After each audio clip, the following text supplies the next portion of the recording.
Hello, everyone. This is Drew Stegall, and we are almost done with our speech class for the spring semester. Let's just go over the calendar real fast, and then next, we're going to go over gender communication. So we just had our first round of persuasive speeches, and we are almost done with those. I think we only have 2 left. And this Monday, there is no class, 0 class.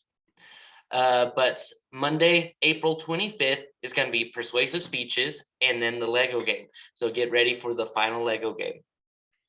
As far as lectures go, on Thursdays, we have today and then 2 more, and then that is it. These lectures are really important because it has answers for the final exam. Okay. The final exam will be mostly what you've learned since the midterm, but there will be a couple things that have been covered this entire class, like outlines, okay? But we will really do a final review. I'll do that, and it's going to be a video lecture on that Tuesday. Okay, so I think that's about it. So let me just make sure there's nothing else. You should be mostly done with the group project. You should be just wrapping up the results. And I can't wait to hear how it all went. So let's get started with gender communication. Now, this is a topic and it gets a little trickier to teach every year, but here's the deal. My dad, Pastor Terry, who teaches the class at Frank Phillips, the main campus, it's the same communication that he learned whenever he was in school. And then I just took this course recently, just a couple years ago, and I compared our information. And even though gender in the media is getting more confused, gender in communication has really stayed the same. And so let's really go over gender as it applies to communication. So for this course, gender is very important. Write this down. Gender is feminine versus masculine. Feminine versus masculine, whereas sex refers to male versus female. Okay, so gender is masculine versus feminine, and sex is male versus female. Okay, that's important for the final exam. So you guys should know this, that if you can just see it, there are some men with more feminine characteristics, and there's some women that you could consider very masculine. Here's an example. We see and how people talk. There's men who talk real deep voice and they stand up straight and make a lot of eye contact and hello, I'm manly men, manly men. And then there's some people that talk more with their hands. They talk a lot lighter. I kind of fit into this category, but there's also some people that may talk with a lisp. So there's masculine men, but there's also men who have more feminine qualities. The same goes for females.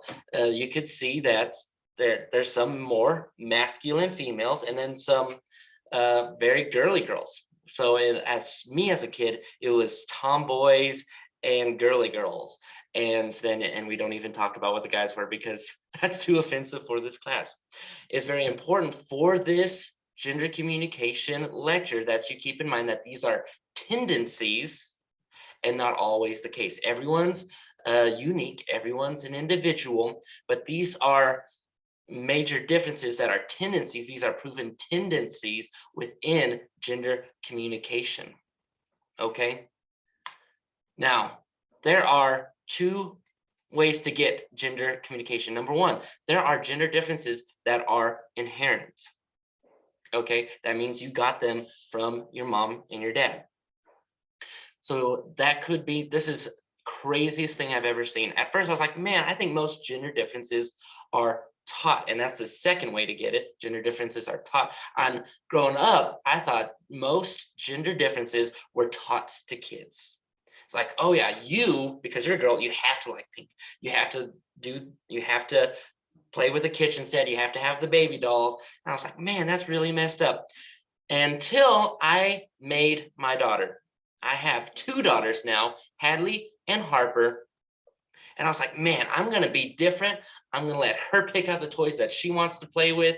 And me and Bree, my wife, we did not help her pick toys at all. And immediately she went to the baby dolls. She started playing in the kitchen set. We didn't show her any of that, but because she sees mom doing that stuff, she associated with that. So gender differences are inherent a lot of the times. And at first I thought they were mostly taught. We actually, excuse me, we had a little crisis at our church nursery. We only had one baby doll, maybe two, but we had one big baby doll and one little tiny baby doll. And all of a sudden we had a great boom of girls flood the nursery.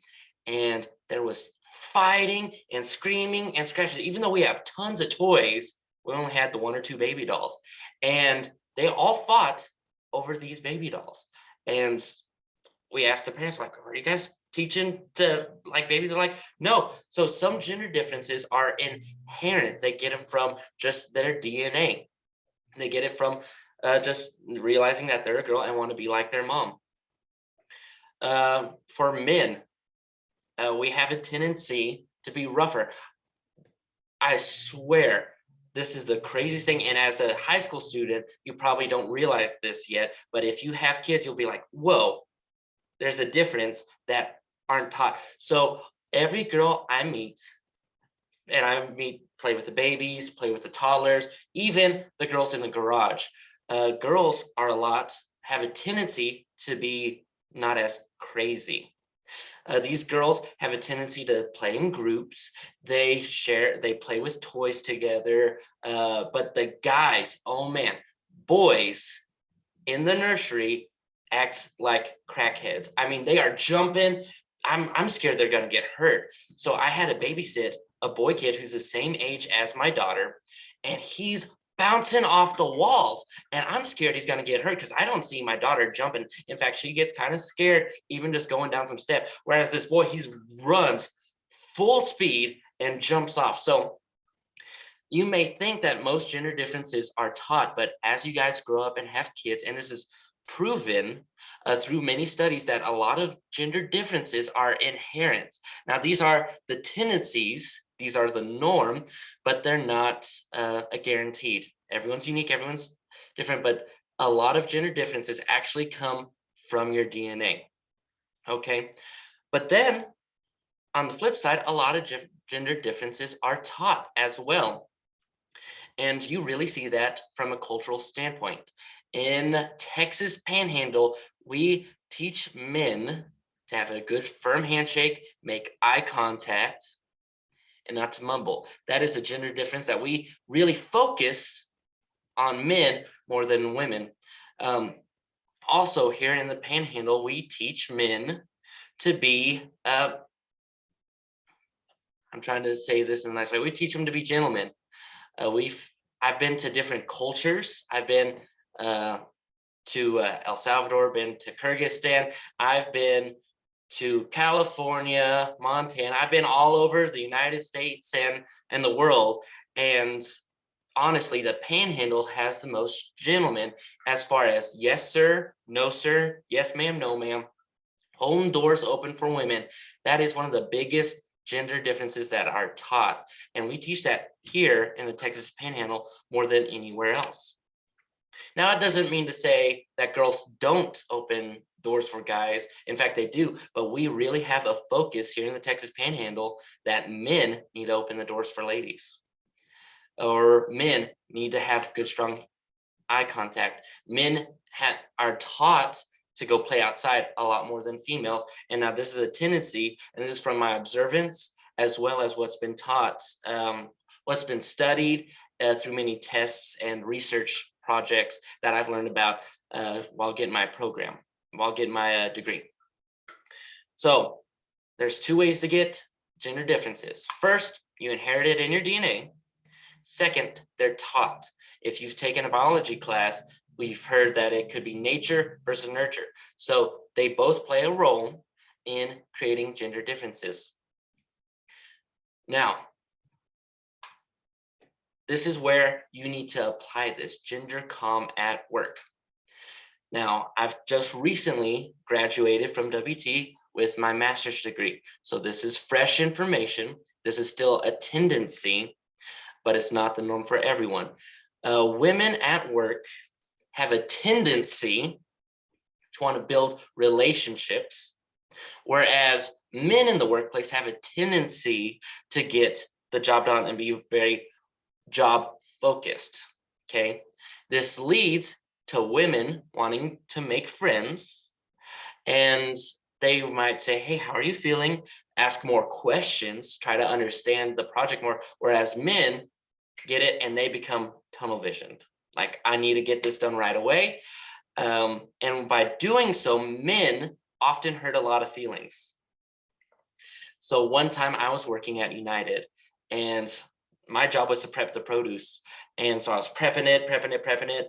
And one girl was trying to talk to me, and I'm like, I am working here, and I got tunnel vision really bad. I'm like, oh, really nice. And it hurt her feelings. She said, do you think I'm stupid? You're just not talking to me. You're doing other things. It's like, what are you doing? I'm like, oh, I didn't mean that at all. I'm just getting this done. So in the workplace, women have a tendency to build relationships, which is that's good. You need friends. You need to have a team, because if everyone's a lone wolf, you're not going to have any teamwork. And you might have seen this in your group projects already, that if you're on your own, nothing's going to get done. So relationships are predominantly made by the women, whereas men have a tendency to be very tunnel visioned on the work and cut off relationships.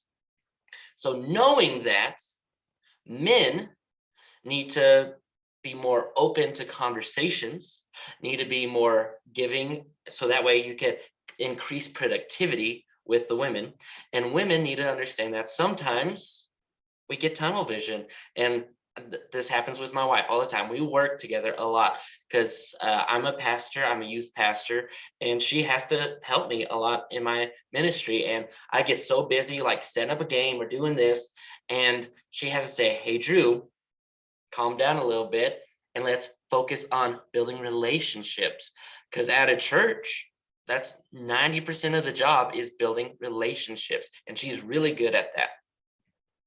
So that is just one example of gender comm at the work.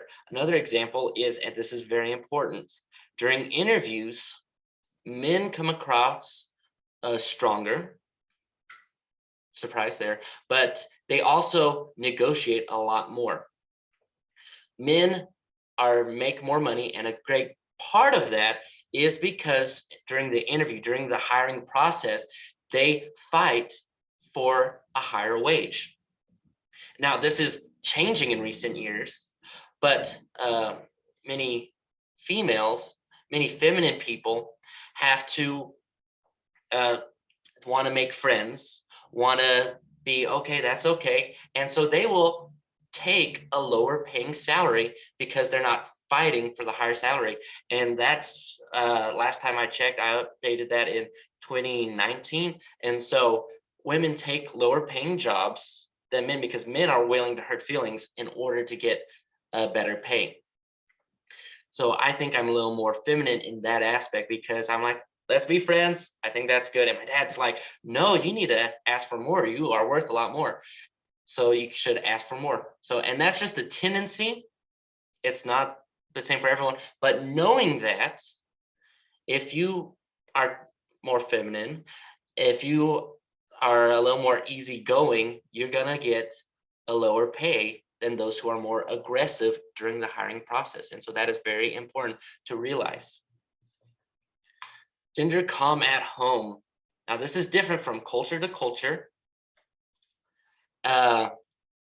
Let's just focus on the United States for right now. Recently, that's changed quite a bit because in the 50s and before that, women stayed mostly at home and the men went out and did all the work.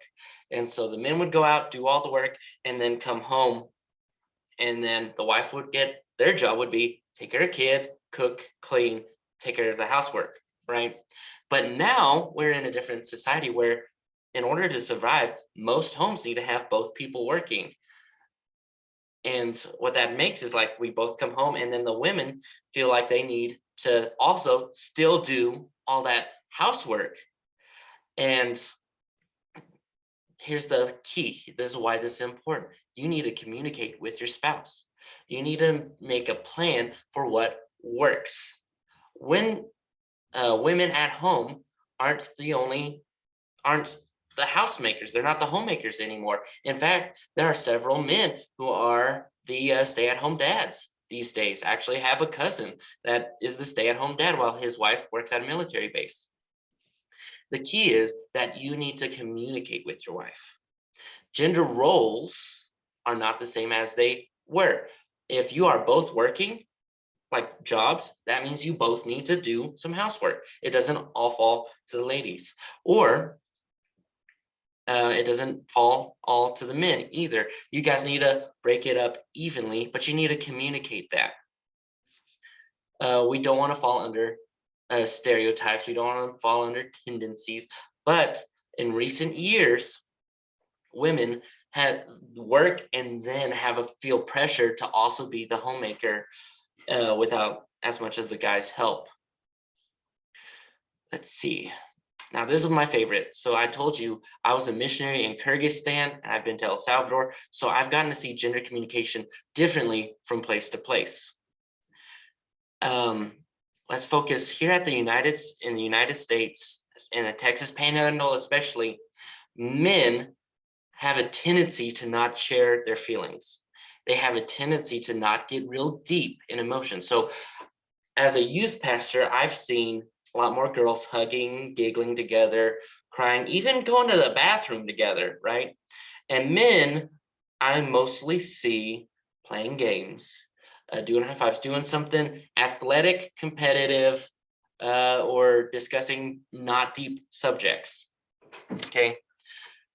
And that's led to a real problem here in the United States, is that men become starved for affection is a term, is that men are starved for affection because it is seen as weakness. It is seen as girly. It is seen as feminine if they share more than basic emotions, right? So that leads to a lot of issues, and that's why the male suicide rate is so high, is because they feel like there's no one they can talk to without being made fun of for feeling girly. And that's something that's kind of unique for the United States a little bit. Men are also, the word is called touch starved.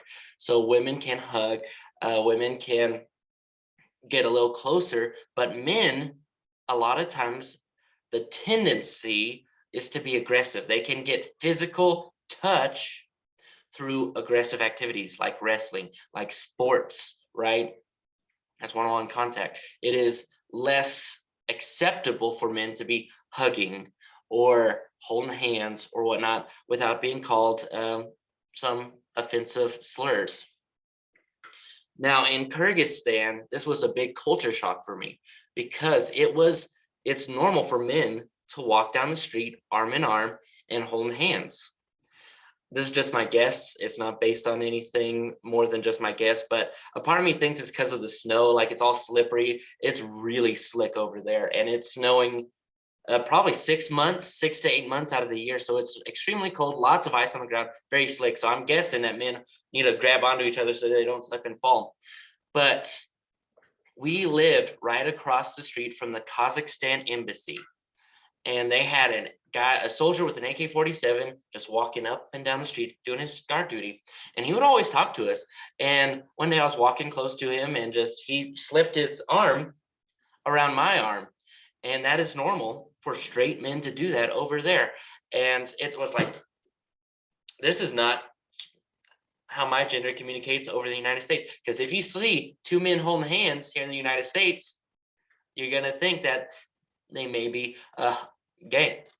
Now, over there, everyone does it. Everyone holds hands. Everyone is arm in arm, regardless of how regardless of their sexual orientation. And that was something that was crazy to me. Now, one of the funniest experiences in gender comm culturally is they had a women's event at one of the churches. And I had to help set up and tear down. It was a lot of fun. It was a lot like the women's events our church has put on over here. And then I was like, man, that was a lot of fun. When are we doing the men's event, and what's it going to be? And the pastor said, oh yeah, we're going to go watching. I said, oh, watching, like bird watching, or what kind of watching? And he said, no, washing. We're going to go to a bathhouse and wash each other's backs. I'm like, that is not something we do in the United States. But over there, it's very culturally acceptable. They have big bathhouses and they rub each other's back. And over there, it's saying, I trust you. I'm going to show you my back. It's very vulnerable. Could you please wash my back? It's a vulnerable state. And that's where they connect the most. But we don't do that over here. It's a different way to communicate from here to over there. So going forward, know that these are tendencies and not the standard. Okay, these are just what's been taught to me, and this is just something that we got to know. So at the workplace, know that women have a tendency to communicate from the basis of relationships. Men have a tendency to get the job done. My wife comes to me with a problem. She just is talking, and then my immediate thing is like, well, have you tried this? You should do that. Let's fix this problem. It's like, let's fix it. Let's get it done. But in reality, she just wants to talk to me. She just wants me to share her problems and me to listen. And we'll talk about this later, but she wants me to sit and listen. But my guy brain's like, oh, that seems like an easy problem. Just stop talking to them. Or that seems like an easy problem. Just do this. And she's like, no, you need to listen to me. And that's one of the biggest things that I get in trouble for is like, you're not listening. You're just trying to fix the problem. So women have a tendency, especially in the workplace, to speak and communicate from a relational standpoint. When men have a tendency to speak from a let's fix the problem standpoint. Okay. Gender comm at the home. Gender roles have changed a bunch just since the 80s when women started entering the workforce. You need to communicate at your home what that looks like. I'd say when you're dating. Whenever I started dating Bree, she said, I want to raise my girls at home until they're a little bit older, and then I want to go back to teaching. I want to be a teacher just like my mom. I want to get into the educational field. And so you need to communicate what the roles are going to be during the dating process. You don't want to get married and be like, oh, I thought you were going to be a stay-at-home mom, and now I got to be the stay-at-home dad. That's not right. You need to talk about it beforehand. Gender comm culturally, there is major differences between cultures for gender. Before you go to a new country, whenever you're meeting someone new, try to see where they came from, see what the norm is. Okay, that's it for gender communication. I hope you've learned something today, and I'll see you next time. Bye.